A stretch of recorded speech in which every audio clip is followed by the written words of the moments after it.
Good morning, Mr. Kakai. Good morning, sir. Yes, Andrew Tanui is my name. Na karibu. Good morning, Mr. Kakai. Good morning. My name is Caroline Kituku, a member of the panel. Good morning, Kakai. How are you? Fine, thank you, sir. My name is Nicodemus Boy, a member of the panel. Thank you. Sir. Good morning. My name is Fatuma Ali Saman, a member of the panel. Thank you so much. Good morning, Kakai, and it's really nice to see you. Welcome to this dialogue. My name, as you know, is Koki Muli Grinyo. Karibu sana. I'm a member of the Good morning, Francis Kakai Kisinja. My name is Evans Misati. I'm a member of this selection panel. Karibu sana. Thank you. Thank you, members, and our friend Francis Kakai. You have a historical name, Kissinger.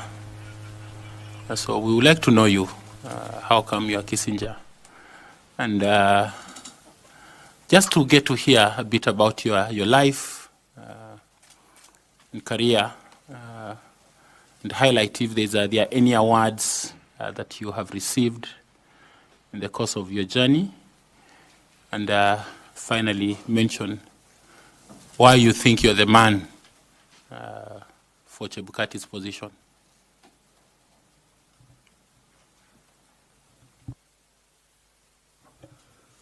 Thank you, Speaker. Thank you, members of the panel. My name is Francis Kisinja Kakai, and I must take this opportunity to thank all of you for having me here and for giving me a chance to appear before you, and I don't take this for granted. As I said, my name is Francis Kakai Kisinja. I'm a lawyer by profession. I hold a bachelor's degree in law from the University of Nairobi. I hold a postgraduate diploma in international trade law from the University of Turin in Italy. And finally, I hold a master's degree specializing in human rights, governance, and aspects of elections. In terms of award, I was awarded a scholarship by the International Labour Organization to go and study the postgraduate diploma in trade law from the University of Turin. Later on, sometimes in 2006, I was awarded another scholarship again to go and study human rights, governance, and aspects of elections at a master's level in the United States of America.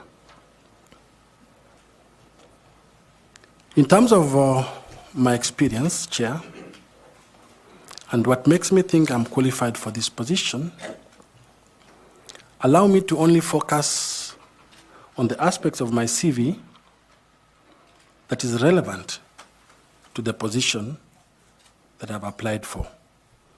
But I must also mention that I've had an advantage or a privilege of being a lecturer, and I taught at the Catholic University of Eastern Africa, and I also taught at the Kenya School of Law. So let me focus now, Chair, on the relevant experience. I first got exposed to election in 1997. As a very young student then, I was just about to complete my university, and the late chairman of the ECK, the defunct ECK, the late Honorable Justice Zacchaeus Chesoni, gave me an opportunity to work in the 1997 general election. At that time, the ECK, the defunct now, was dealing with the issues of civic and voter education. But if you fast forward now, civic education is no longer a domain of the current IEBC. So Zacchaeus Chesoni then, may his soul rest in peace, thought I will be in charge of training of trainers, in the sense that I'll train so many clerical officers who will then be deployed outside to go and man the general election. After completing that task on election in 1997, so I was actively involved in 1997, after 6 months, the late Chesoni gave me another contract again to be in charge of our warehouse and supervising people in that warehouse where now the election materials, the ballot boxes and ballot papers, you remember those days we were using the black ones, were now being brought back to the headquarters for storage and for purposes of preparation of election petition. Those are what we call sensitive electoral materials. That was the end of my assignment with the Electoral Commission of Kenya. And sometimes in 2007, in 2006, I left Kenya to go and undergo my master's degree in the US. Came back in 2007. That was an election year as well. On 1st of December in 2007, I was recruited fresh from the US. I was recruited by ELOG. ELOG gave me an opportunity to be the chief executive officer. And at this point, I must disclose that Dr. Kokimuli, at the time, was a centerpiece behind ELOG when she was working with IED. So they gave me a job as a CEO, and ELOG was then coordinating elections, observation, and monitoring within Kenya. And it didn't materialize because hot on the heels, UNDP was also seeking for election observation and experts in election to assist in civic and voter training. So my good friend, Dr. Karuti Kanyinga, had acquired a very huge consultancy with the UNDP. And Karuti Kanyinga reached out to me and said I should join the team to go around the country carrying out civic and voter education. So I joined the team, and I was allocated two provinces. At the time, we used to call them provinces. I was allocated 2 provinces, the Rift Valley and Western. My responsibility was to go through and engage with all stakeholders, known and unknown, in election matters. So the churches, the civil society, the CBOs, politicians, candidates, and so forth, to train them on civic and voter education. That engagement was very successful, and we went into election. After my engagement with the UNDP, I then joined and was recruited by the German Technical Corporation. German Technical Corporation is a German government-based organization that supports governments and civil society in this country. So I was hired as a senior governance advisor, and I worked there supporting, that time, 2 main institutions as a governance advisor. I was supporting the Ethics and Anti-Corruption Commission on matters surrounding combating corruption, and I was supporting the Ministry of Justice. We had a program at the time called GJLOS. So I was at the center of it. After my tenure as a senior governance advisor from GIZ, I joined government, and at that time, the institutions, the new constitution was in place, and many institutions were looking for means and ways of enhancing the operation of those institutions. So I joined the judiciary. I joined the judiciary as a deputy chief registrar of that institution. That was around 2011. And at the same time, while at the judiciary, the management of the judiciary then thought it's wise to appoint me as a director of a new program that I was tasked to begin. And that program was called the Judiciary Performance Project. So, my responsibility then in the judiciary was to focus more on the day-to-day operation and management of the institution, because as a deputy chief registrar, you're also basically in the administration. And I was tasked with fundraising for funds from the World Bank, and I designed at that time, with the help of other colleagues there, the JP project, and we were able to raise 120 million US dollars. Those were the monies that eventually found themselves in the judiciary under that project with the World Bank, and it was meant for expansion of courts. It was meant for having IT infrastructure in the courts. It was meant for buying equipments in the courts to ensure that we have at least 47 high courts, at least a high court in each county. After my tenure at the judiciary, I went back to a setting mode. And I remembered that I loved election. And my mind took me back to election. And the then chairman of the African Union, Her Excellency Dr. Dlamini Zuma,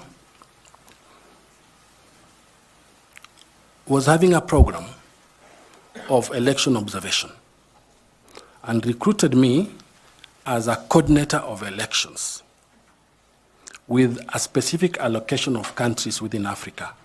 Because in a year you will have one election or two elections running in a country, and my work was basically to go around those countries to monitor and observe elections in those countries. I took the job seriously, and that job changed my perspective on election, because I was able, as I speak now, to do about 8 countries in Africa, 8 countries in Africa on elections. Every year, I'll do an election. Some countries I'll go there twice. And my responsibility when you are in that institution or when you're in that position as a coordinator of election, you are working with the EMB of that country. You are auditing the entire electoral process in that country. At your fingertips, you have what we call the electoral cycle, and you are auditing to know whether that country has complied with the international standards, whether that country has complied with the regional standards, and whether that country has complied with the domestic standards, and whether that election is good or not. In between that period, so a number of countries I did under the African Union, but in between that period, the East African community developed a similar model. And then in 2016, I was privileged to be then hired as a coordinator again, in charge of long-term observers, short-term observers, staying in that country for almost 2 or 3 months, and that's normally the model that operates. And I was hired by the East African community to manage the general election of the Republic of Uganda in the 2016 general election in Uganda. That's under the East African community, and I can see the flag of EAC there. In 2021 election, just after the COVID, the Carter Center, under the leadership of Jimmy Carter, gave me an opportunity to go and manage the elections in Zambia. And the elections in Zambia at that time were done under COVID structures and COVID mechanisms. So I was in Zambia for about 4 months, managing the election in Zambia on behalf of the Carter Center. As I said, I've been privileged to do 8 elections. Did you say managing or observing? As a coordinator of election, you are basically managing that election on behalf of the person who has taken you there, but at the same time you are observing. So you are working very, very closely with the EMB and reporting regularly on the challenges, hiccups, and that you are checking there. So you are basically hosted by the EMB of that country. Around that time, I realized that apart from the 1997 election, I hadn't done much in Kenya in terms of active involvement in election observation and election management. So the Standard Media Group came up with an election consultancy.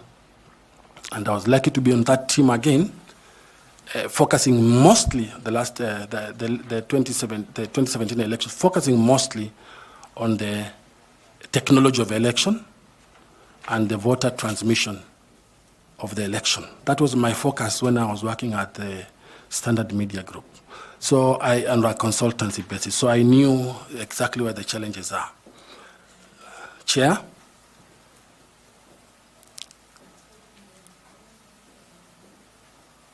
I have experience at my fingertips when it comes to auditing an entire electoral process. I know what happens on voter registration. Like right now, I know where we're going to have a challenge on voter registration. I know the basics of solving that problem. I remember that our former head of state, who was my head of mission in the Zambia election, now is the president of Ghana. That time he was in the opposition. He told me, make it simple. Election is not complex. Make it simple. If you remember the decision of the Supreme Court on the nullification, if you remember, Justice Mwilo was asking I think it's fair enough for your introduction. You will speak to those other things around elections as we go by. Most obliged. Yeah, allow me to ask the Vice Chair to also ask you a question. Thank you, Chairman. Now, Mr. Kakai, I've heard you mention that you have done a lot of electoral observation within Africa. That's right? That's right. Out of your experience, and of course your experience emanating from your entire career, what are the competencies that you have picked, skills and disciplines that are outside the legal profession that you can use to steer the IEBC to the next level as a chairman?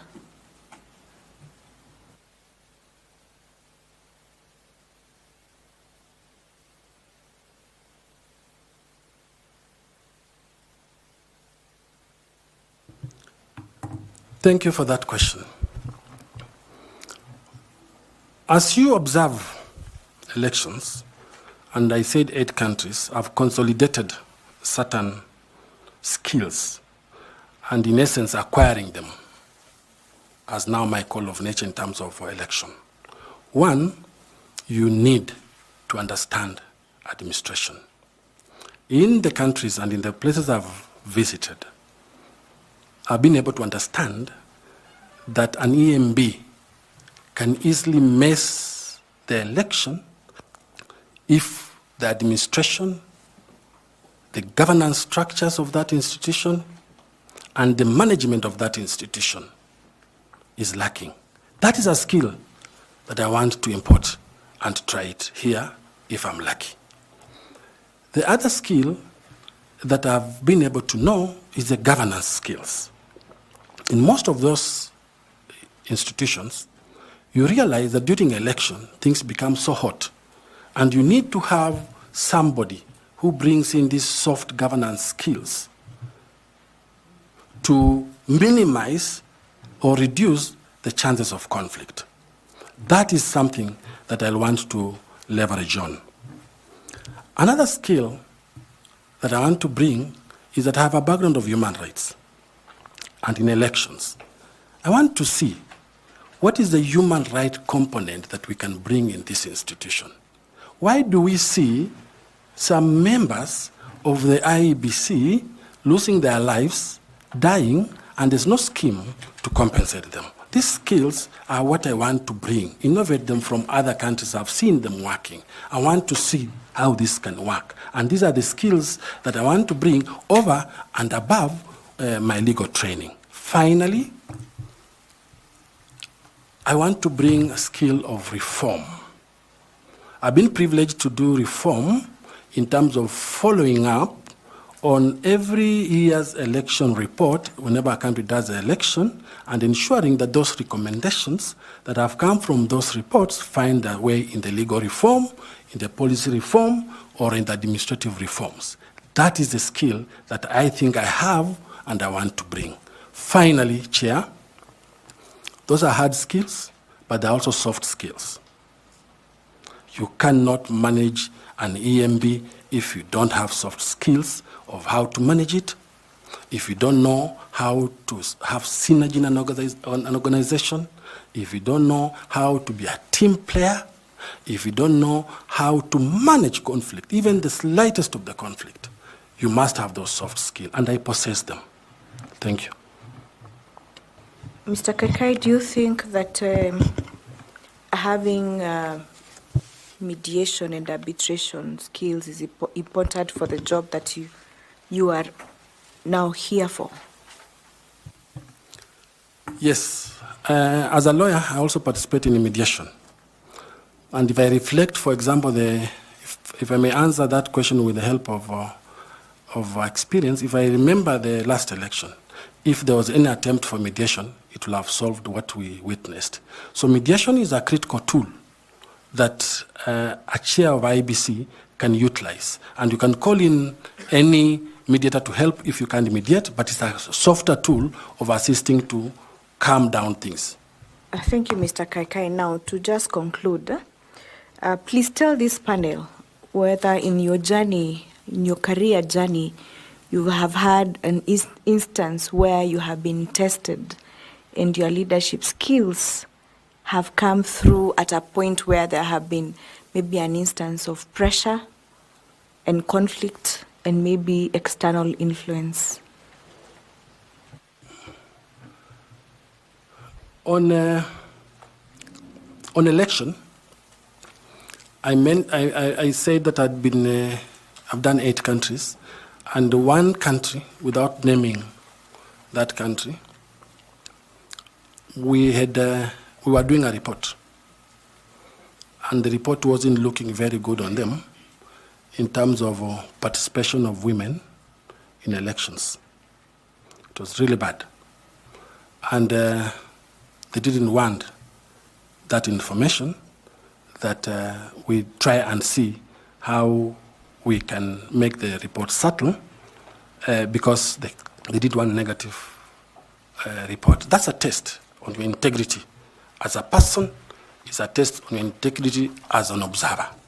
And since all of them are the one charged with doing the reports, I said we can't do that. We all witnessed that participation of women is limited. There are very few women, yet you have a legal framework that allows you to have women participating, but you are not utilizing the legal framework because of the cultural imbalance in that country. That is one thing that I was tested. Thank you very much, Chair. Thank you. Thank you, Madam Vice Chair. Allow me to ask Karo Kituku to also engage you in some questions. Thank you, Karo. Thank you, Mr. Chairman. And good afternoon again, Mr. Kissinger. Good afternoon. I would like us to have a conversation around the area for political parties and parties primaries. This is because, as you may know, political parties, if you're successful to become the chairperson of the IEBC, will be your biggest stakeholder. So there is this contention and there is this problem that has always been experienced each electoral cycle on party primaries. That there are challenges that come up with nomination processes, pre-elections, and I would like you to explain to us what you think is the problem and the gap that exists in that area, and how do you intend to address that gap should you become successful? Thank you for that question. Every political party in this country has a constitution. Every political party. These political parties are registered by the Office of the Registrar of Political Parties. The law has allowed the PPLC, the Political Parties Liaison Committees, to take a very critical role in managing of political parties. Now, the conflict of primaries are basically an election in the electoral cycle. And then IEBC has a very big role in dealing with the political parties. Now, the interplay between IEBC, the Office of the Registrar of Political Parties, and the Political Liaison Committee take a very central role in terms of managing and coalescing around political parties. Now, the biggest problem with the political parties comes with, one, the respective constitutions. And what do they say in the constitutions when it comes to coming up with the party lists for their candidates who are going to participate in that election? That is normally the biggest problem. The biggest problem being they do not rely and try to ensure that probably the gender rule is observed in those primaries, number one. Number two, the issue of PWDs is not observed in that list, and the issue of women and minorities are not observed on those issues. So that is where normally the problem and the anarchy and the confusion appears whenever political parties are doing their primaries. So to navigate around that issue, and of course the issue of funds in terms of allowing women to participate, to contest an election, and it's a very confusing thing. So to manage that conflict within the political parties there has to be a very strong stakeholder engagement of the political parties themselves to relook at their constitution and their rules in terms of nomination. The other thing to do is to tap on the skills of PPLC, which is by law one of the conveners in terms of bringing together political parties and as well as the IEBC. Number three, IEBC to have very strict rules on when to accept this list or not to accept this list. I know that one of the contention is the female, the male, and the minorities and the PWDs. Although we do not have a proper framework to ensure that political parties comply with the party lists to be gender sensitive, you still have to think of other means and ways of coming up with a representative list. Thank you for that. So what in your view is specifically the mandate of the IEBC to ensure that the political parties operate within the legal framework during the nomination process? The IEBC, by law, is required to liaise, coordinate, and operate together with the Registrar of Political Parties, because the Registrar of Political Parties is the one that's appointing them. But at the same time, the IEBC at the same time is supposed to be, they have very strict guidelines on how those political parties are supposed to behave, how they're supposed to deal with. You look at the Political Parties Act, if they're supposed to comply with those regulations and the rules under the Political Parties Act to ensure that they comply with the law. Does the IEBC have any obligation to supervise the political parties' nominations? Yes, it has. Tell us more about that. It takes me back to the question that I was saying, the interplay between the political parties, liaison committee, the IEBC, and the Office of the Registrar of Political Parties. So the IEBC will comes up with rules to ensure that the political parties comply with those rules in terms of nomination, the rules for nomination. And if you fail to comply with those rules of nomination, then there are consequences to that. Okay, so again, another area related to that is on the campaigning financing. There is no law currently in Kenya that guides the financing of campaigns. So what would you propose to be measures that can be undertaken by IEBC to regulate that area? Thank you for that question. The campaigns finance, there's a campaigns finance law. It's called the Campaign Finance Act of 2013. What happened is that when that act came in place, the law was silent. Who comes up with what we call regulations? So we have the act in place and a detailed law, but we do not have regulations that support that act.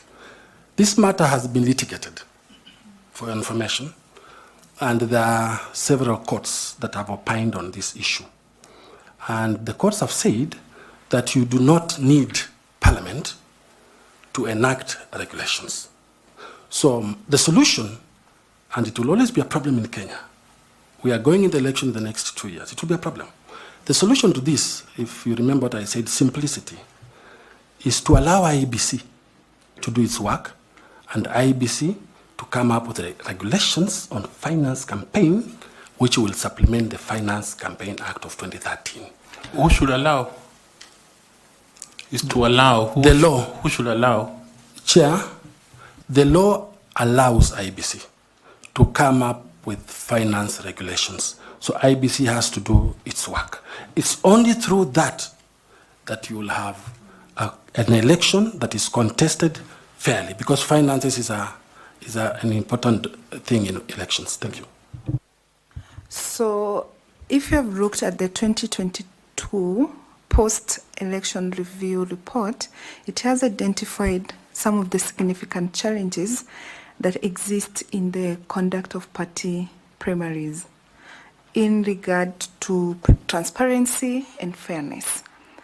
Now, should you be successful and you become the chairperson of the IEBC, what specific measures would you propose that would be put in place by the IEBC to enhance the integrity and credibility of the nomination process for parties? I think, thank you for that question. The simple answer comes to one, serious stakeholder engagement of those political parties, IEBC, PPLC, ORP. First thing. Number two is to look at the nomination rules that exist and identify various gaps that are there to enhance electoral process. And when you are looking at these nomination rules, you must ask yourself whether those nomination rules speak to the spirit of the Constitution. What is required in the Constitution for nomination, what is expected of the Constitution in terms of nomination, the outlook, and whether those rules speak to the Constitution and the spirit of the law. Those are the tangible things that I will have to deal with. Maybe your views, we use technology in voting. What would you propose? Like, what do you think should happen? Can we promote the use of technology in party nominations? Thank you. We have KIMS kit. And this KIMS kit starts all the way from registration, voting, all through to candidates, and then the transmission of results. So it's a comprehensive system. Now, the use of technology is something that we must continue aspiring to do. And we need to come up with a new platform or a new portal or a new system to ensure that even the technology is used during the party primaries. Because even we are looking, and I'm a student who says that even we need to be moving to have technology doing the AI technology. Well, voters, how do you reach out to these voters and you don't have money for voter education because countries never fund for voter education? Can we harness that to use AI? We've seen AI doing very well in India and doing very well in the US. So technology, there will never be a deficiency of using technology in an electoral process. And technology answers that question of how simple is that election. All right, thank you. And lastly from me, what should you become successful, what would be your vision for the use of ICT and basically modernizing the electoral system in Kenya for the next 10 years, 5 years? You can take us gradually, 5 years, 10 years. What is your vision? What do you think the ICT should look like? We must start by priding ourselves as Kenyans for having an ICT platform in an electoral process. So where we are okay. What we need to do, and my vision will be, what are these other IT platforms or IT-related ideas that we can add to the election to make it more transparent, to make it easy, and to make it accessible to everybody. For example, why can't we have IT being incorporated in voter education? Why can't IEBC come up with IT in voter education? We focused more on result transmission. And most of the energies for Kenyans were focused on results transmission, and particularly the presidential. But we left a lot of IT space. So we can have that. Technology doesn't just mean the computer. It also means social media, any other facilities that are using technology, Twitter, X, Facebook. How can we use these things to ensure that IEBC is 100% IT friendly? And these are some of the things that will be my vision, to ensure that from the button of your phone, you can ask a question, for example, what is the name of my polling station? That's use of technology. And it will come and tell you your polling station is this. How do we enhance that? If you want to know about your civic rights or your voter rights, it should be at the palm of your hand. So we can encompass these things and enlarge the IT scale in terms of election management and observation, and in terms of election preparedness throughout the electoral cycle. So as a last follow-up question, then what would be the use of technology in detecting and preventing electoral malpractices? Thank you. The electoral malpractices are many, and the law establishes them. And one of the electoral malpractice is misinformation or disinformation, for example, because there's so much that goes out there which is not true information about really what's happening. So depending on the IT expertise that will be there, and depending on the program itself, then it should be able to detect and block that which one thinks is a problem. If there's a misinformation coming in, for example, you can have, before the election, you can have an information like, oh, a certain candidate has died, and therefore there will be no election there. And so that will depress the person who is coming to vote. So can we have a system, and that's entirely within the ICT department of the IEBC, that now tries to sieve and say this is not true, and the only true information reaches out to the voter. So IT is something that is expensive, though, to have IT systems in place, but I think it's a worthwhile cost. Thank you so much, Mr. Kissinger. I wish you the best. And thank you so much, Chairman. Thank you. Allow me to ask Dr. Koki Muli to also engage you with some questions. Thank you very much, Chairperson. And good afternoon, Kakai. And it's truly nice to see you. I actually had forgotten that we had offered you a job. But I'm really happy, as we kept on saying then, and we keep on saying here now, it's actually about the country. And any contribution that we make towards democratization process is contribution towards value addition to the process. So I'm very happy that you actually, I remember the conversation around whether to work for IEBC or not, the election management body. At the time, it used to be better than now.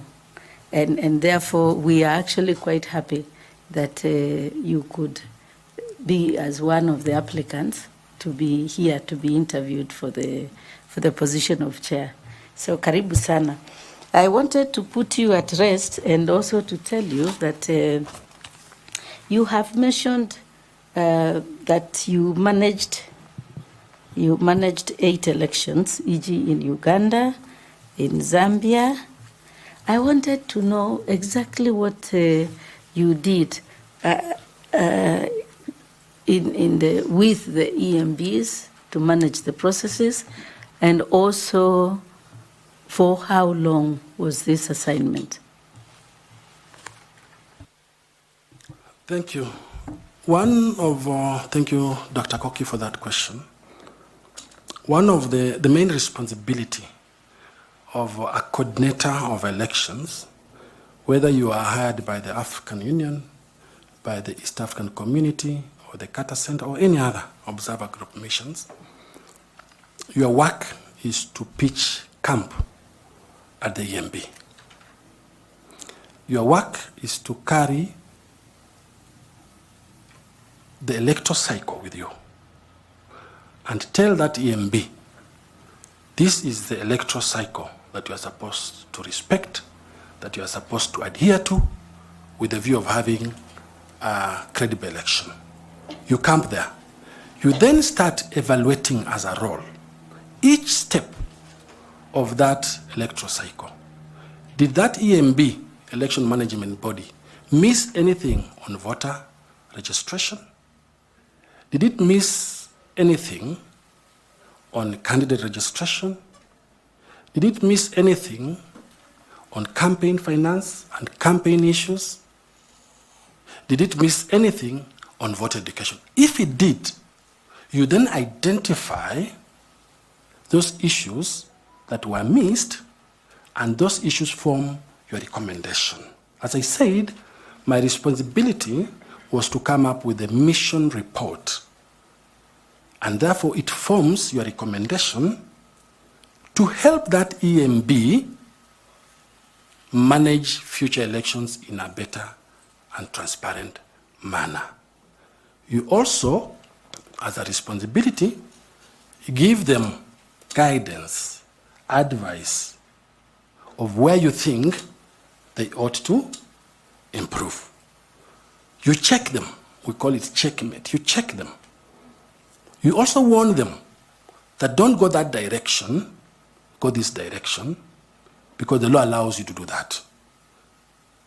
Finally, it was my responsibility to read the entire constitution of each of those countries you are in at a given time, and to read the entire legal framework in those countries, and then advise them based on the legal framework. So that was basically the responsibility. Thank you very much, Kakai. You are also, you mentioned to us that you are also bringing in some skills in reforms. We are very concerned, of course, about the perennial problems we have, the challenges we experience every election year. There are always problems associated with acceptance of election results or challenge of the same, especially presidential elections, since the 2010 Constitution. We want to have a rebirth, to have a country where the election management body, i.e. the IEBC, that if you are successful, you will chair, must midwife a transformative process that gives us election results that are accepted by all contestants, and that within a peaceful environment where the election is professionally conducted and so on and so forth. So if you are successful in this position, there will be a lot of work that requires to be done to achieve what I've just said. So with those transformative and reforms skills that you are bringing in, identify for the panel the 3 priority challenges that face the electoral democracy environment in Kenya, or that the 3 challenges that the IEBC faces in advancing its work. Just 3 challenges, and then outline for us how you prioritize them and how you will address them to give Kenya that dream destination I've just described. Thank you.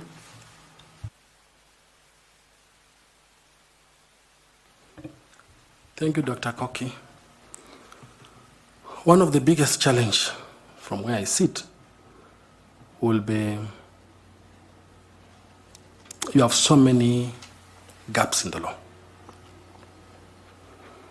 And those gaps have been taken care of by judicial decisions, but those gaps have not found themselves in legislation. That's a very big challenge for the IEBC in terms of reforms. How do we deal with these gaps? Are they doable within the shortest period of time? Is it something that will go into the next election with these legal gaps? I'll give an example on the greatest reform challenges we have. We are lucky that we have the Elections Act, which is, I think, over-legislated. But we have a constitutional challenge that we'll have to deal with as we go toward the next election. How do we deal with the issue of boundary review and delimitation? We all know that the timelines has expired. That's a very hot potato in the room. How are we going to deal with this? The issues of protected constituencies. So that's one of the biggest things that we have to look into. As we deal with the reforms, we also have to ask ourselves, how are we dealing with the issue of credibility as a big challenge for IEBC? We year in, year out, we are told that the institution is not credible for good or for bad reasons, for known or unknown reasons. You are going into another election. You have 2 years to election. As chair, if I'm lucky, how will I enhance and ensure that that issue of credibility is dealt with? Because it all begins with the issue of credibility. What advantages do I do? What do I do to go about it? And how do I bring stakeholders in place to deal with it? Finally, the other challenge I foresee in terms of this is the lack of IEBC Act. The lack of IEBC Act Section 18 allows the formation of the IEBC Fund.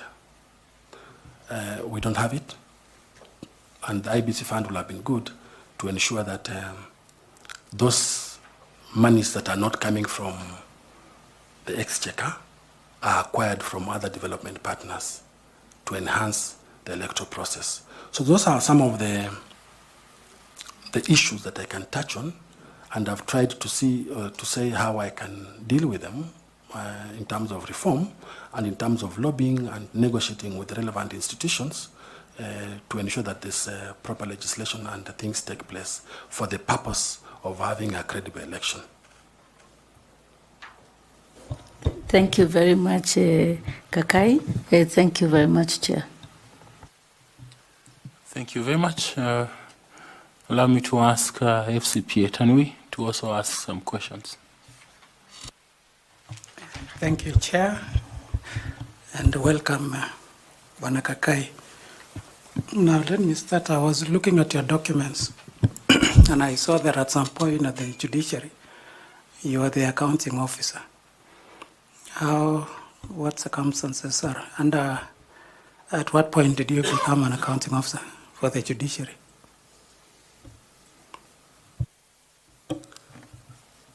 My substantive position at the Judiciary was a Deputy Chief Registrar. But at some point, or at some time, the then Chief Registrar exited. And as they were seeking for a replacement, any institution in this country will always have a temporary person as an acting accounting officer. And therefore you are limited. The terms of reference are, you are not a full accounting officer, your terms are just limited for holding the position. So you don't incur anything. You don't approve any payment. You only spend what was approved by the former accounting officer. So it's an interim measure which is normally put in government to ensure that there's no vacuum. So it was for a very short period of time without the authority to incur. Now, with that experience of being an accounting officer, you will note that other than Teacher Service Commission, the other constitutional commission that has the highest allocation of funding is actually IEBC. So what would be your role as a chairperson of IEBC with regard to management of financial resources of the Electoral Management Body? Thank you. If I happen to be the chair, I hope I will, of IEBC, my responsibility is not that of an accounting officer, because IEBC, being an independent institution, has a CEO. The work of a CEO is basically the accounting officer. My responsibility as chair will be oversight. You oversight the operations of the CEO or the Secretariat. My responsibility will be policy. You form and come up with policies with the help of the other commissioners, and you do that. The only issue that the chair has in terms of controlling the accounting officer is if you look at the corporate governance of IEBC, which happens to every other institution, is you have a commissioner from for example, IEBC, you have 6 commissioners. You have a commissioner sitting in various committees so you have 6, IEBC I think has 9 committees, HR, IT, and audit and the rest. So you'll have a commissioner sitting there. It is that commissioner who will be sitting as a member who will give you briefs in terms of corporate governance and accountability mechanisms that are enshrined on the CEO. So the chair only receives it at plenary, those reports, but you are not involved at all with the day-to-day operation in terms of an accounting officer. The only part you get involved is when probably the accounting officer briefs you and tells you we need to go to Bunge and push for more funds, we need to go to this and lobby for more money, we need to have these development partners who are coming in to give us funds, but you'll have policy briefs in terms of your role. So your role as chair, you restrict yourself to your lane to avoid unnecessary squabbles within the institution. Now, following it up or down, because you've said as a chair there will be a commissioner responsible for finances and reporting. Sitting as a committee in that committee. Sitting in the committee. And I would assume they should be like the finance committee.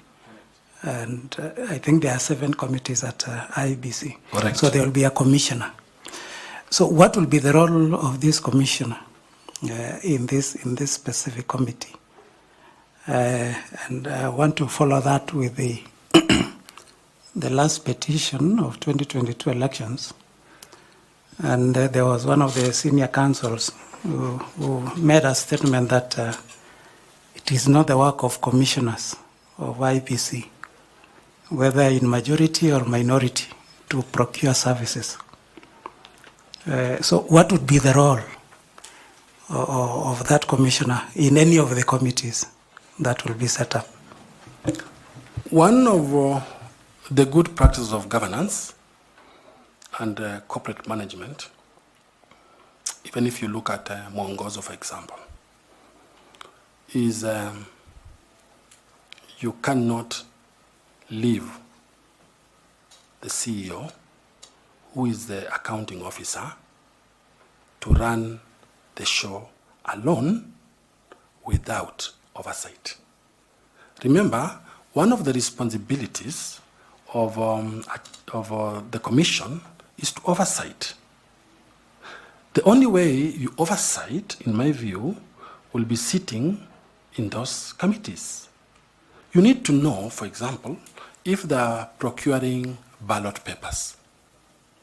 Was the law followed? Was the best bid awarded? Are all the procurement regulations followed? Are all the financial regulations followed? Are we in line with everyone? Have we sought for opinion from the Attorney General or whatever it is? You need to be there. Now, your role there is therefore only oversight and knowing what's going on. Remember, the spokesperson of the IEBC is the chair. So if the chair is not represented at committee level by his commissioners, how will he then be a spokesperson to speak about what? So that commissioner in plenary will give the report to all the commissioners that I sit in HR. These are the challenges in HR committee. How we are solving in this committee is like this. So we are moving forward. I sit in ICT. We don't have proper documents, or we don't have proper systems for the next election. We want to purchase systems. You are feeding to the chair. So if chair is asked by members of the fourth estate, he will say, I am aware what's happening and I'm oversighting.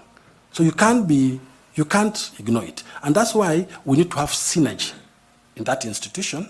The role of the chair, the role of the other commissioners vis-a-vis the CEO, you work together. Now, that is your proposed way, but the reality on the ground, which is actually confirmed by Public Accounts Committee and even the Auditor General in the various audit reports, is that there have been instances where the commissioners and even the secretariat have had conflict, either in procurement process, and we've had cases, I think they cited even the KIMS kit, the procurement of KIMS kit. So as a reform expert, because you've told us one of the skills that you have are reform related. So how would you address that? Because the reality on the ground is that there have been issues of conflict between commissioners on procurement-related matters with the Secretariat. Thank you. I will take them through Mwongozo as a starting principle. Number two, I don't think it's in the interest of any commissioner to go there and start getting involved in the nitty-gritty details of mismanaging or managing the affairs of the committee. I think, and sometimes it's very difficult to legislate some things. Some things is just common sense, and some things is just, what is this in humanity? You cannot legislate everything. You cannot have policies to everything. One needs to know that my role and responsibility as a commissioner is to know how we are dealing with, for example, ICT system. And the only way you know is to be in that committee and informed. But then when you are there, you need to keep your lane and know that my responsibility ends here. You are there for the good of the country. Because unless you oversight, suppose the CEO missteps, suppose you are not aware that we don't have voting materials in place on time, who will explain that? You need to have, you are in the kitchen. You are not cooking, but you are aware that elections is going on and you want to understand where we are. So the reason why that is there in terms of corporate governance is just synergy, relationship, and communication, which is being enhanced from the secretariat, the day-to-day running of the institution, and coming to the policy oversight and legislation. So I think that it's difficult to reform that area. It is just recalling and telling people to do the right thing. Now, I've heard you mention about Mwongozo severally, Code of Governance. Is Mwongozo applicable to constitutional commissions and more so IEBC? And secondly, in light of the ruling, there was Engineer Kamau, if you followed the case of Engineer Kamau, the CS, Charity Ngilu, with the EACC, where during that time there were no commissioners at EACC, and they were prosecuted, and they went to court, and they said there were no commissioners at EACC.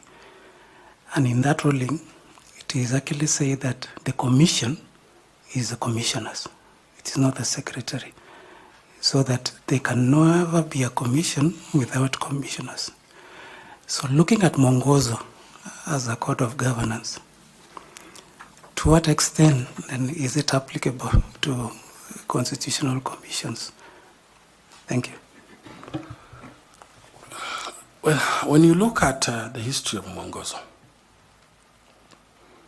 and if my history serves me well, Mwongozo came in as a code of principles. And it was one of the key recommendations in the Kriegler report. We all remember that Kriegler came in this country for specific duties and reasons. So in my view and my understanding, Mwongozo has very nice tenets and principles there. And those principles come or flow in with the spirit of the Constitution. So it will still be applicable to any independent commission and has gained prominence in the public sector. So there's nothing wrong, and the IEBC cannot be limited to the tenets that are enshrined in Mwongozo, because it's all about transparency, accountability, fairness, and just how you manage the board meetings, who signs the minutes. If you have an objection, why should you write an objection? There's a book that you sign into, and so forth. So these are principles that we can't wish away and are applicable to the public sector. Lastly, you did mention about the Campaign Financing Act, and you did mention that the regulations are yet to be, is it enacted or approved by the National Assembly? What did you? The regulations, yes, are supposed to be enacted, enacted by the IEBC. National Assembly has got no role in the regulations. So I believe you must have done your background study before you came for this interview. So what is the status of those regulations? Have IEBC drafted them? Have they ever been presented before the National Assembly since 2013 when the Act was enacted? I wouldn't know, because that issue was live in court. So this is guesswork. There's a possibility that IEBC was waiting for directions from the court, because this issue has been litigated in court. By the time the court was making an opinion that National Assembly is not involved in regulations, I'm not so sure whether IEBC has now enacted them. But I'll also assume that probably they're in draft form, ready, but they are waiting the commissioners to come in and then officialize them. I tried to look at, in my research, I tried to look at the website, and I noticed that they didn't even have the current strategic plan. So probably it's one of the issues in the current strategic plan if the new commissioners come in. So my guesswork will be, I'm not sure the status. I don't know whether they are ready or not ready, but all I know is that the new commissioners will have to deal with the campaign finance regulation in the shortest time possible before the next election. Thank you. Lastly, related to regulations, I think under the Statutory Instruments Act, the National Assembly normally says that all regulations have to be presented before them for approval before implementation. Yeah. Does that apply for constitutional commissions, and in this case, IEBC, that requirement? Again, when you look at that ruling, and this is where many courts come up with different rulings on this issue, and sometimes Kenyans get a little bit confused. But unless that ruling has been appealed, I'll stick to that ruling. And the ruling was to the effect that IBC has full mandate to prepare regulations without involvement of the National Assembly. So I will stick there. I'm not so sure whether the lawyers appeal or whether there's an appeal on board or not, but at the same time, I know how important it is, because the National Assembly are politicians and they are stakeholders. So I know how important it is to have stakeholders engagement through those regulations, because there has to be something called public participation. So my assumption then will be that when they came up, or when they will be coming up with the regulations, there will be some public participation, and that public participation will then involve politicians, and politicians will have a say, because you can't rule away the involvement of politicians. So as much as our law is very descriptive, as much as our judges stick to the law, because that's what they are trained to stick to the law, there is what happens in the machinery on the ground is different. So I think that engagement is critical, and that's why we have the Political Parties Liaison Committee, body under the law, which can navigate around these issues. Thank you, and wish you all the best. Thank you, Chair.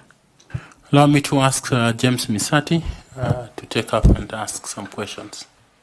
Thanks so much, Chair. I also take the cue to also ask you a few questions related to the governance of IPC, if you are given the opportunity to be the chair. During the elections, the scale and magnitude of the general election, hiring of temporary staff is usually inevitable. From where you sit, or from your experience, what do you think will be the risks of hiring temporary staff during that short period? And how do you propose to mitigate any of the risks, if any? I didn't understand the question. I'm asking you that during the general elections, like 2027, it's always almost inevitable that you have to hire temporary staff, the clerks and other people. So what do you think are the risks that are associated with such hiring, and what do you propose as mitigation of such risks? I understand you now. In election and approaching election time, the work becomes too busy at any EMB. But because EMBs are limited, they rely on poll officials hired from outside, clerks and so forth and so on. Now you have 290 constituencies, and therefore you have to hire people to fill in the 290, to man those 290 constituencies. Now, the risk with that is cost. the cost implication. The cost implication of hiring, every polling station I think has 6, if my memory serves me well, 6 polling clerks, and you have a presiding officer. So if you take that, you multiply by the number of constituencies, and you multiply by the number of days that the election is being done. Normally it's done 3 days. It's a very expensive process. So the main risk of that is that it makes the election become very expensive.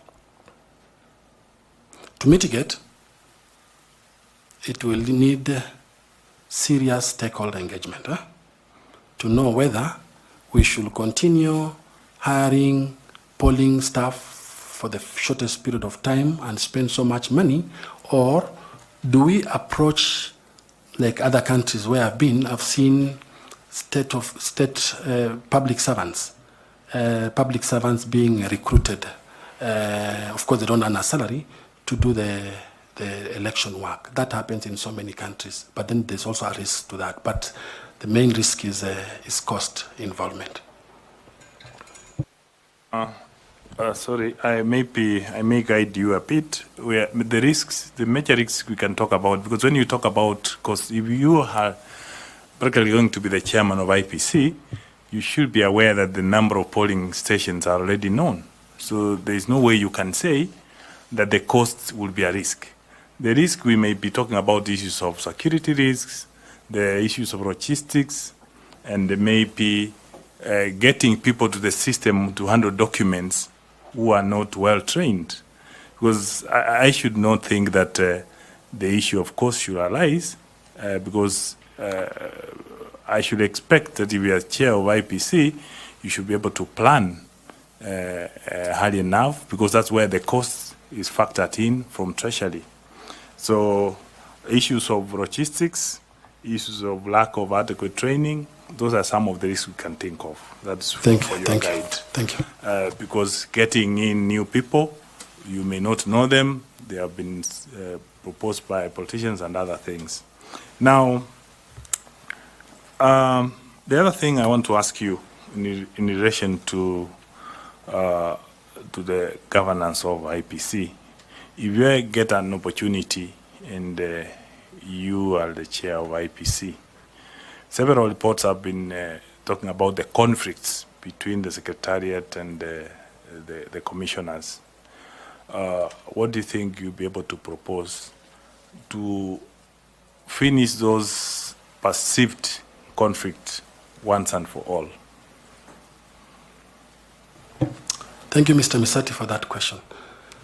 The chair of IBC has specific mandate and responsibility, and is the head of that institution. The conflict that has existed, I think, in the last 10 years between the Secretariat and the Commission is something that, when you look at the governance structure of IBC, is something that is well documented in terms of what the two heads are supposed to be doing. But I think what I will do personally will be the issue of creating very strong synergy with my commissioners, the issue of having soft skills in mediation that we spoke about, the issue of encouraging people to focus on what brought us here as opposed to unnecessary conflict. So you mitigate these conflicts in the boardroom, you synergize, you talk to them, you are their head, you are their boss, you talk to them, you encourage them. Because some things you can't legislate beyond what human being can do. So I will more of apply soft skills to ensure that conflicts do not arise. But also have regular meetings with the CEO, because the CEO is basically the secretary of the board. So have regular meetings with the CEO and bring those conflicts in the boardroom and find out where is the problem and how can we solve it. Because remember, the current IEBC is going to be there for only 2 years and elections are online. Did Kenyans take you there to go and start fighting in the boardroom? Kenyans took you there to deliver a credible election? Can you focus on the mandate you're supposed to do? So more of synergy creation. Thanks so much. The last question from me. From the recommendation of the Krieger report, they recommended that the professional body of IEBC, like the Secretariat, to be very independent. Do you think it's practically possible? Because Krieger report to professionalize election management by making the Secretariat fully independent in its operation duties. Do you think such recommendation is practically possible in our current situation?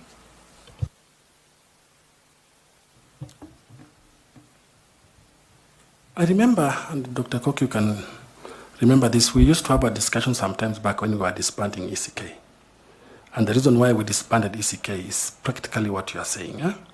And we said that even the name must change from Electoral Commission of Kenya to independent. And we came to double IEBC, and we were fighting with that issue of independent. Now we have IEBC, we're still fighting with the aspect of the I, the independence.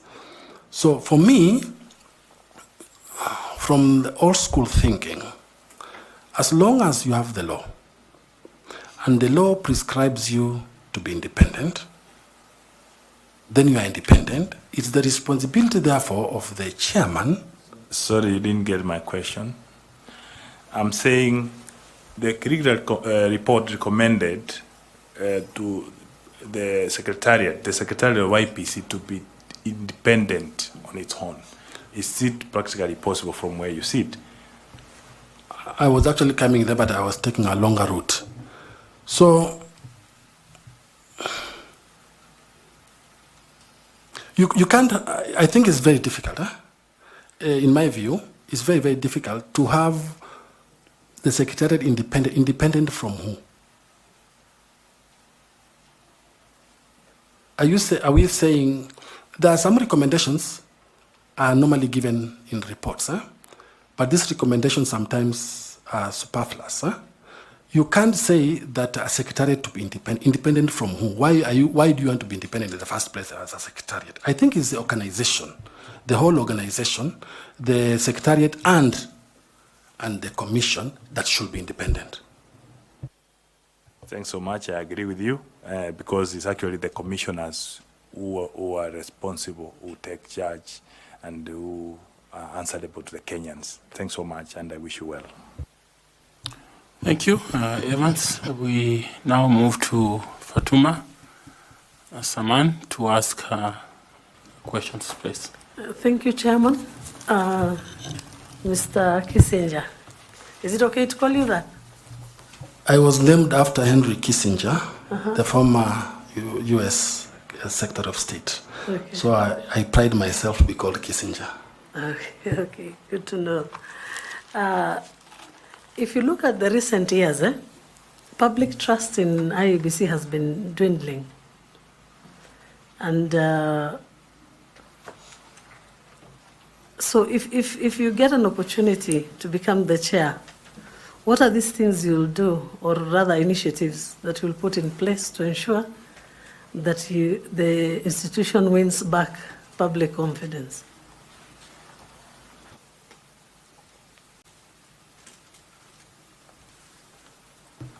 Thank you. Trust will always be a challenge to any EMB.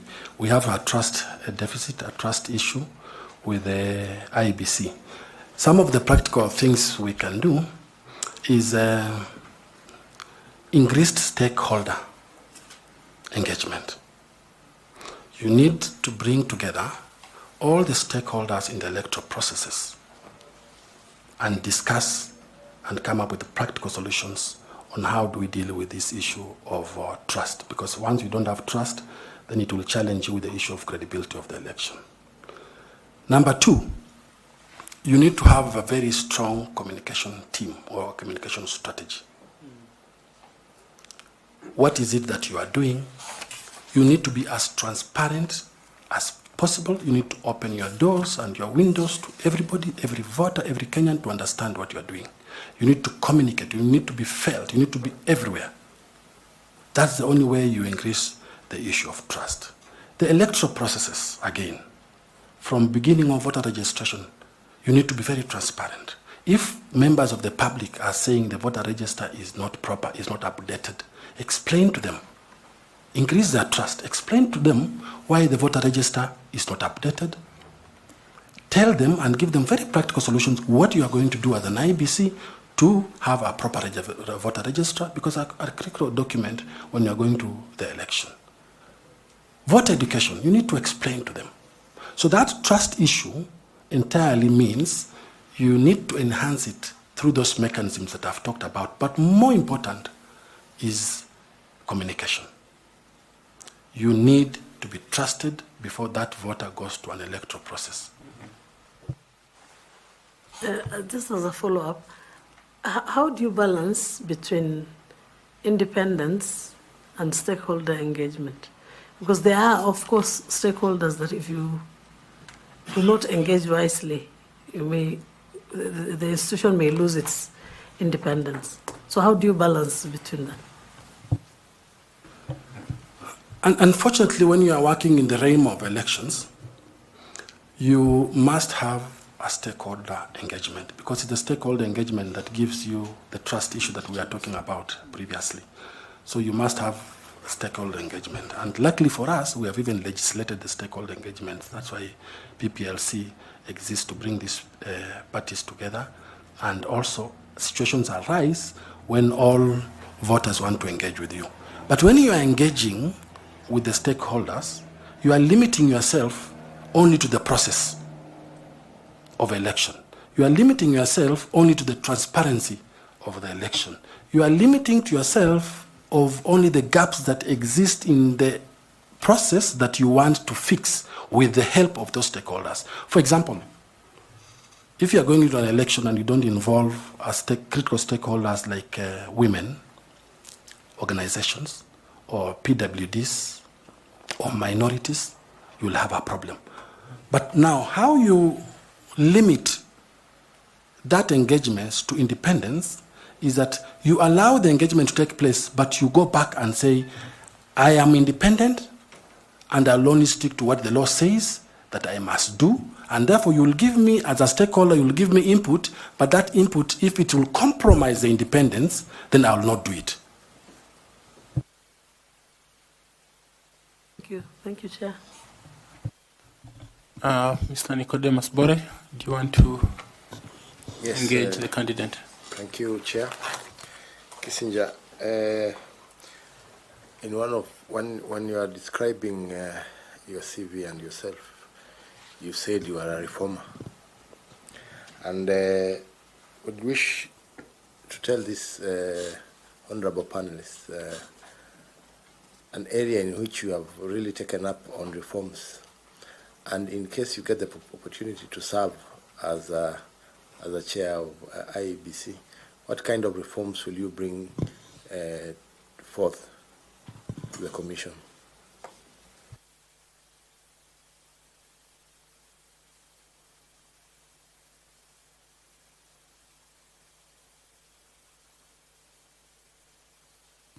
Thank you very much. Yes, I am a reformer. And I must have mentioned that I also worked in human rights for a very long period of time. And human rights and reform are brothers, cousins. In the judiciary, one of the biggest reform program that I was engaged in is the Judicial Transformation Project. And I had mentioned to it previously, which was a US-funded, World Bank-funded project that transformed that judiciary to where it is. I pride myself for that, and nobody can take that away from me. When it comes to other reforms, I said that I was in the GIZ, the German Technical Corporation. My work was basically reform. Reform-based in the sense that you follow up laws which have not been enacted, and you ensure you enact. And we were supporting the Ministry of Justice at the time with a lot of reforms during the GJ laws, and supporting the ethics and anti-corruption with combating corruption on laws on corruption. That is reform-based. When it comes to, if I happen to go to IEBC, what reforms will I do? One, have a desk, recruit a person, or if there's there's a legal department there, have a desk in the legal department.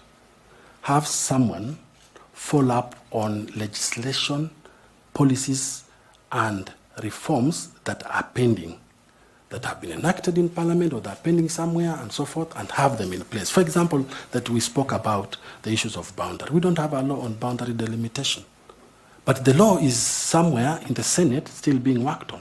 So can we talk to the senator who has proposed that law for boundary delimitation, Senator Kajwang? Can we tell him to speed it up, and what requirements does he require? Because we are critical stakeholders in this electoral process. Number two, the law says we should have an IEBC fund, a fund which can change the dynamics of elections in this country, because it will allow basically voters to be properly educated, because you can seek funds from other stakeholders.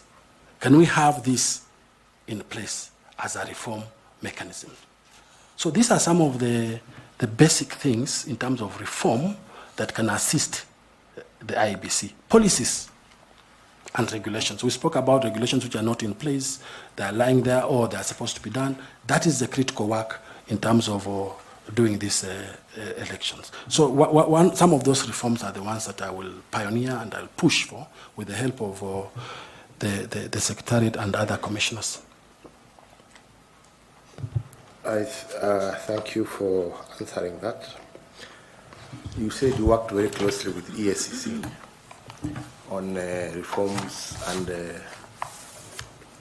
doing laws that help in anti-corruption. In the year 2020, it's in the public domain that EACC recommended the prosecution of former Chief Justice. Was it Chief Justice or Chief Registrar? And among the people who EACC recommended for prosecution was also your name. Maybe you give us a little background on what had transpired, and in the same time, this position you are seeking requires confidence in the public. So with that, a little bit of interruption by EACC on your reform agenda, can you please give a little background on what transpired and whether you are cleared or not? Thank you very much for that question. When I was at that institution, and as I said before, we pioneered a program called the Judicial Performance Project Program. And there was a lot going on. And we moved in at a time when the new constitution had actually come into place. And therefore, we are pioneering reforms in the judiciary. Some of the things we were dealing with were issues of computerization of the entire judiciary. The other things we were doing or dealing with in that project was the issue of construction of courts across the country. And we had a target, said we want to have about 47 courts in each county.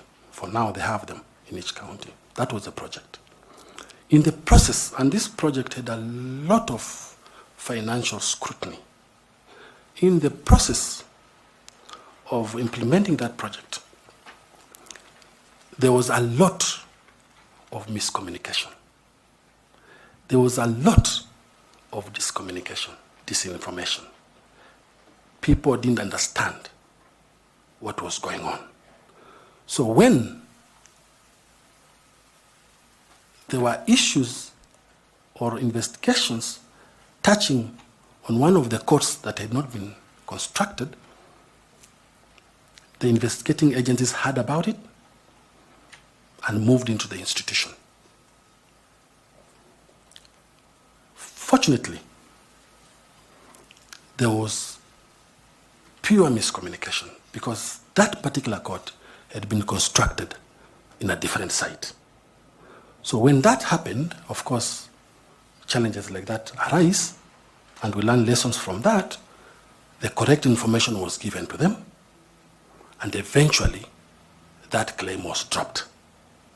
And I have given the ruling and supplied the ruling, which clearly says that. So that is what happened. So in terms of loss of money, there was no loss of money, and it's in the public domain. In terms of whether that court was constructed, yes, it was constructed, and they know where it is. So that is what happens. But I must say, in public service, you serve, and while you are serving, you don't understand what will hit you. The only thing that can save you in public service is doing the right thing. Sticking with the law, staying with the law. Rumor can come up in public service to completely finish your career. But in the eventuality, in the long run, you know, rumor twists and turns, but truth stays straight and narrow. In the eventuality, I was vindicated because the court is there. So it wasn't about a palatial home for the Chief Justice. It was about a court. There was that issue of the court that I've explained. There was also the issue that arose about the house. And eventually, the only claim at the time about that, and it's good that I talk about it, the only claim at that time that that house had been purchased without a cabinet memo. You know, for purchase of a house at the time, you needed a cabinet memo from the president. We had just come into that institution with the exit of President Mwai Kibaki. This was the new administration. Government documents, when there's change of government, takes forever to get them. When that memo eventually was established and found where it was, it spoke the truth. What the management was doing was only implementing what the cabinet memo by the former president had said. But because there was change of government, there was no memo to be traced. We had a challenge with that. But eventually, that was also withdrawn. Thank you, Chair. So, Bwana Kakai, were you dismissed from the judiciary or you left at will? When you are serving public service and such kind of allegations come in, definitely you will be told to go. Thank you. Until you are cleared. So as an advocate, after clearance, did you seek redress? At that time, I decided to forgive, because some of those things were done by people I didn't understand. But because I'm a Christian, I forgave. And I moved on and started doing other things, including these election issues. So I forgave them. So in the records in Kenya, is that you have been dismissed for gross misconduct, for violating public procurement law in Kenya? No, that will not be the law. That will not be the thinking, that will not be the understanding. I was not dismissed on those grounds. What were the grounds? You know, when that happened, they said that everybody must go, and processes must take place, and procurement and the EACC must come in and do the investigations and so forth and so on. So then, ideally, everybody was then let to go. And that's what happened, and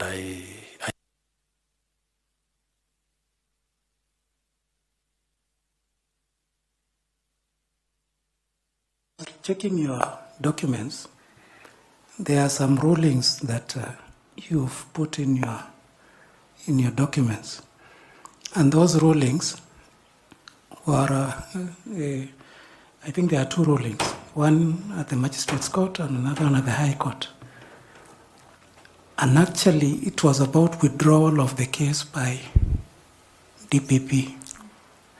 But I've not heard you mention anything about it. Or that's a different case from what my colleague had just asked.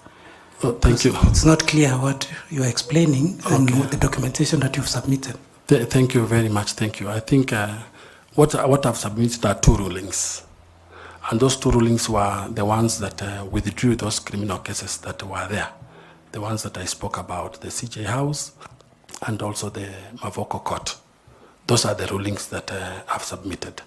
And that's the ruling that came from the High Court when the cases were withdrawn.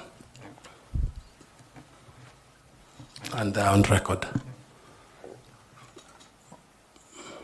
Okay, Caro, do you want to engage a bit? Yes, Chairman, thank you. So, Mr. Kakai, is the cases were withdrawn under Section 210?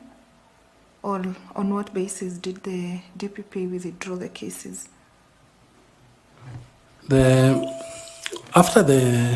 At the time when the cases were withdrawn, there was a lot of investigations that had taken place. And then the DPP moved the court saying that he wants those cases withdrawn. And that's under what the circumstance under which the DPP withdrew those cases. And when you look at that ruling, it explains under what circumstances the DPP withdrew that case. So it was withdrawn.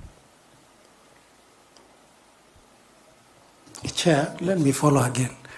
Now, you will note in those rulings that it is not about, they were withdrawn on the basis of that judgment of Engineer Kamau, the ESCC investigating. So it's not about the culpability. It is the fact that ESCC, when they were investigating, they were not properly constituted as a commission. So, and I hear you are saying you are acquitted, you didn't want to follow it up. So kindly clear or clarify for us. Thank you. It happened 10 years ago. This is an issue that happened 10 years ago in 2015. And when we went to court, of course, we defended ourselves. And eventually, after about almost all witnesses had actually testified. And at that time, in his wisdom, and looking at Engineer Kamau's case, because that was an active case at the time, in his opinion, then the DPP felt that he would withdraw those allegations. For the last 10 years, since the withdrawal of those cases, I've not had any complaint, I've not had anything from them, there's no active case, in short, that is existing in court. Okay, thank you. Professor Adams Olo. Thank you, Chair. Kakai Kissinger, I've had occasion to work with you in some projects. You can see how members have come up to inquire on these cases against you. And they're doing so because a person who wants to be an IEBC chairperson, or if that person becomes the IEBC chairperson, they usually face intense scrutiny. And you can see the questions are coming because all these responses you have given, or all the questions that would have been asked, would not have been asked if during your introduction, when you talked about your tenure in the judiciary, if you had come up openly and said that I left the judiciary in this manner? Because the only thing you talked about and repeated was the reforms you brought, all that. But when it comes to where there was some cloud, you remained silent. Yet IEBC is an institution that has low trust, as you told us. And therefore, with all these questions that have come, and with all the clarifications that you have had to make, as you sit there as Kakai Kissinger, if the panelists are having questions, you can rest assured Kenyans are also having questions. Look at them and tell them why, despite all those clouds on integrity, they still should trust you to be the IEBC chairman. Thank you very much. My integrity is unquestionable. My integrity is unquestionable. I have worked in public service, and I worked in that judiciary.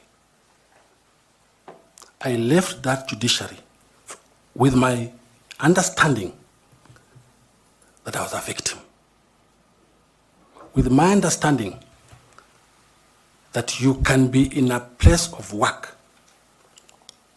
and something hits you without knowing where that thing came from. Not all public officers, ladies and gentlemen, not all public officers who are dragged and taken to court are guilty of what they're accused of. Remember, I was a deputy. Remember, I was doing my functions to the best of my ability.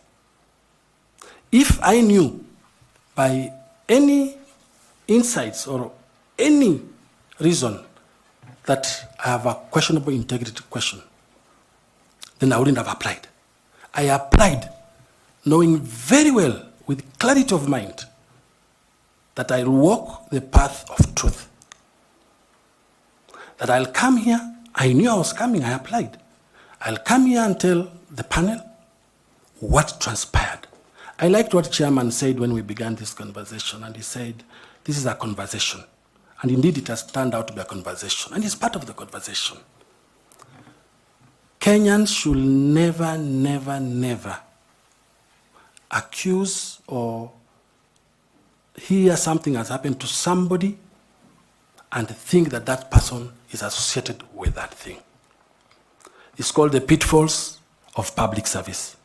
So my integrity is unquestionable, and even before the eyes of God. Thank you. In your previous leadership roles, and there are many, can you tell the panel the 3 challenges that you overcame and that will be relevant to your role as chairperson of the IEBC, and how you navigated and solved those challenges?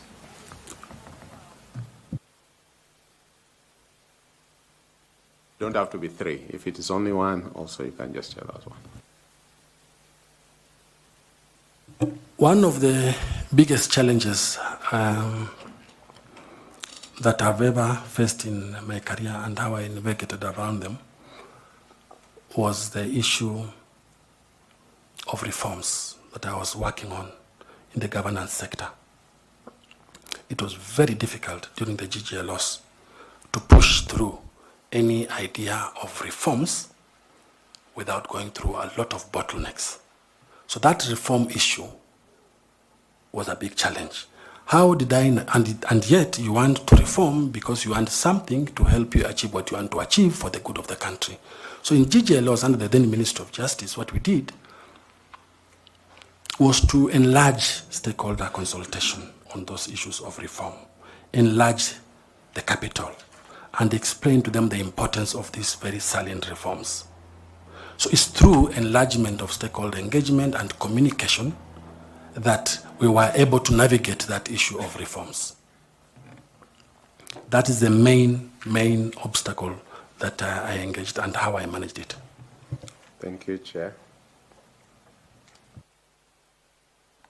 Thank you. Do you have some quick questions you want to ask, or do you want to allow me to follow up on something he has said? Maybe you follow up? Yes, or yeah, let me follow up, then you then I come. come from the... I have a reference here from one called Gladys J. Boss, who claims that she knew you as she was a Deputy Chief Executive Officer at IEBC, and that time you're working for GIZ, and that between 2011 and 2014, you worked under her as a Deputy Chief Registrar of the Judiciary. And says that while I was the Chief Registrar of the Judiciary at that time, during your tenure, she says, as the Deputy Registrar of Judiciary, Mr. Kakai Kissinger was allocated with overall duties and responsibilities, including day-to-day management of the judiciary, with the responsibility of overseeing this number of staff, employees, and external fundraising of projects. And she confirms that you managed what you have said, the Judicial Performance and Improvement Program, and recommends you highly, but seems to commend you in the things you have said, indeed, but seems to indicate, even though you have said you were a deputy, and that this matter that we have talked about, you seem to have had good responsibility and oversight over. And so I think for me, as sitting where I am, it will have been prudent for you to seek a judicial remedy, so that this is not a matter that is going to follow you if you seek a position in public service,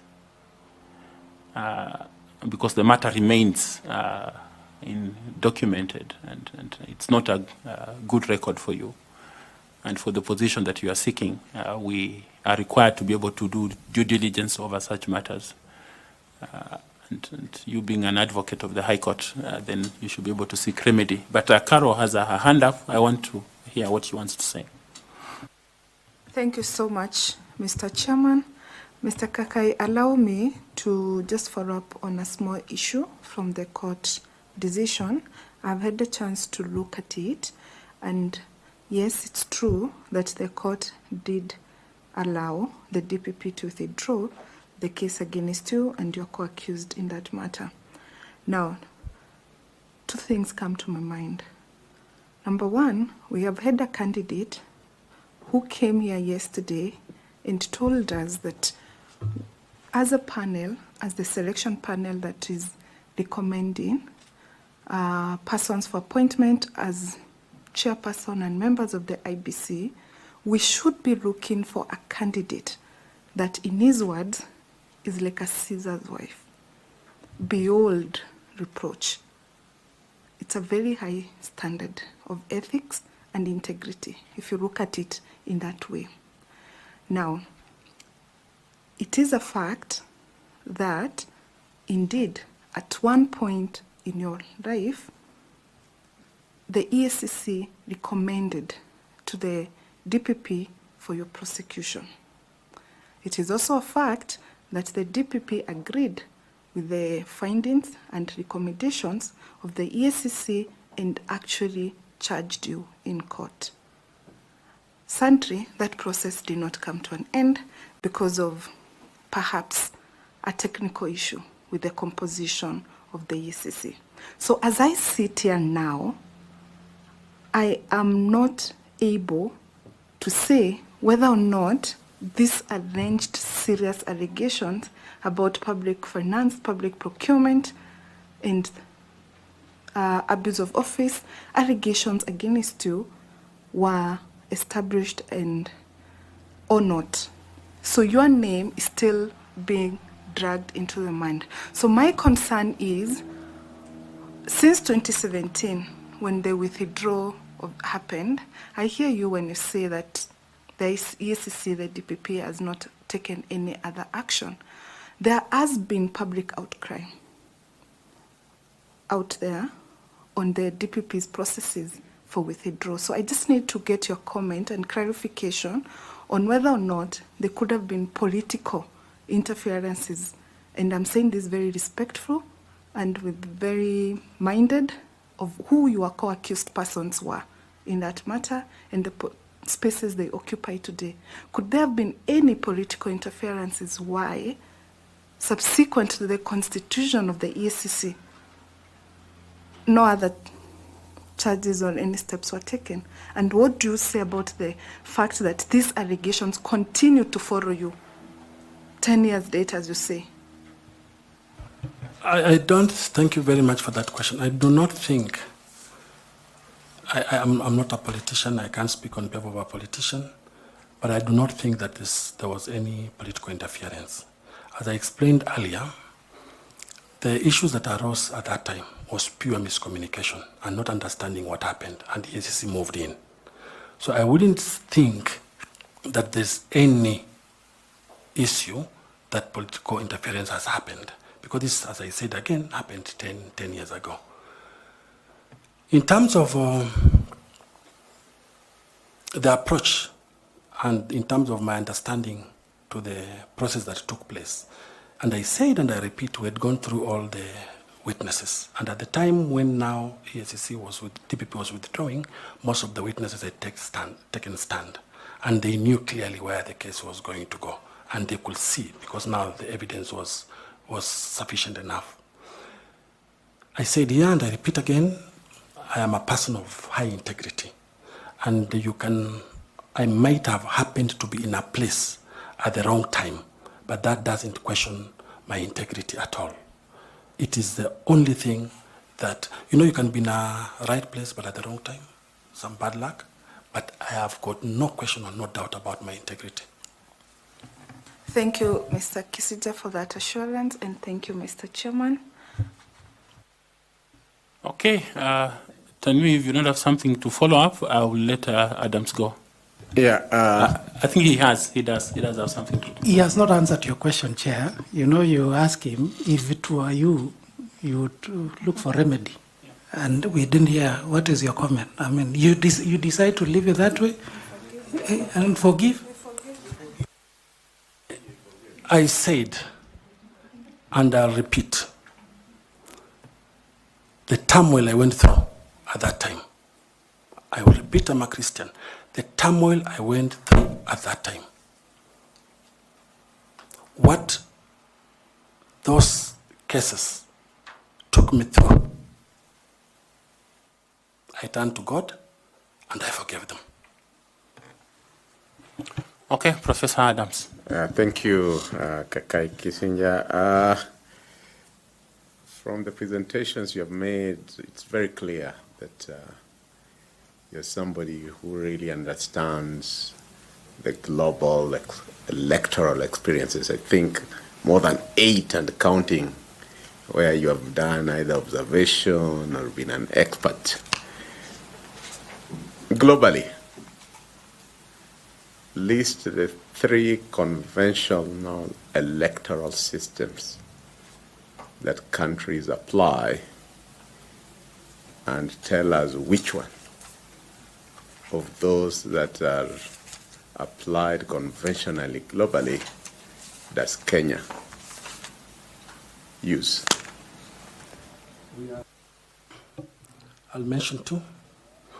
We have the civil and political rights as a convention. No. I'm talking of electoral systems. Okay. On the electoral system, we have the first past the post, winner take it all. That is what we are using in Kenya. We have the mixed proportional representation. That is another legal system that can be used. Okay.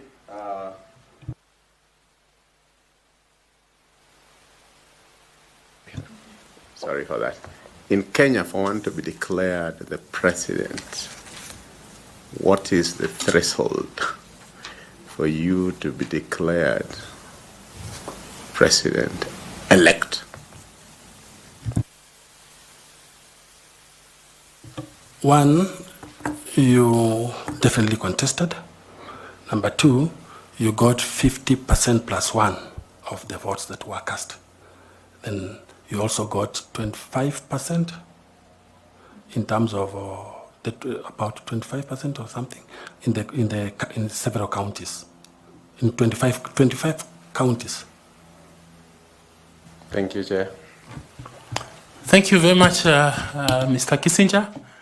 It's been a great pleasure listening to you, learning, indeed, in the true sense, from your experience and from the great work that you have done globally and on the continent. You have certainly had a mark on these electoral processes in this continent, and we want to thank you for that, and thank you for expressing your interest in this position. We have finished our questions to you, but I don't know whether you have any questions that you would like to ask us or any comment.